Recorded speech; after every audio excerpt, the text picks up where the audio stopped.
দুজন বসে গেছি দুজনকে সাজানোর জন্য, মানে রাধাকৃষ্ণকে সাজানোর জন্য। তার আগে দিদি গোপালকে সাজিয়ে দিচ্ছে সুন্দর করে, তারপরে আমি বসে গেছি আমার কৃষ্ণকে সাজাতে।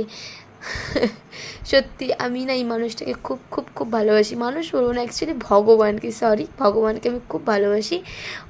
ওনার জন্য আমার মনে না প্রচুর শ্রদ্ধা রয়েছে, আমি খুব ভালোবাসি, আমি জানি না কেন। কৃষ্ণ বলতে আমি পাগল, দেখতে পাচ্ছ কত আদর করছি ওকে নিয়ে।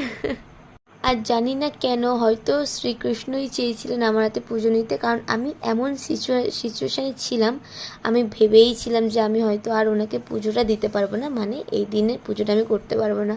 আমি দিদিকেও মণিমাকে সবাইকেই ফোন করে বলেছি যে আমি পারবো না পুজো করতে। তো মনটা আমারও খুব খারাপ ছিল, যেহেতু আগের বছর নিজের হাতে পুজো করেছিলাম, এবছর পুজো করতে পারবো না ভেবে মনটা খুব খারাপ লাগছিল। বাট বলে না ভগবান, ওনার কাছে সব পসিবল, উনি চুটকি বাজালেই সব ঠিক হয়ে যায়। সব ঠিক হয়ে গেল। আমি এসে ওনাকে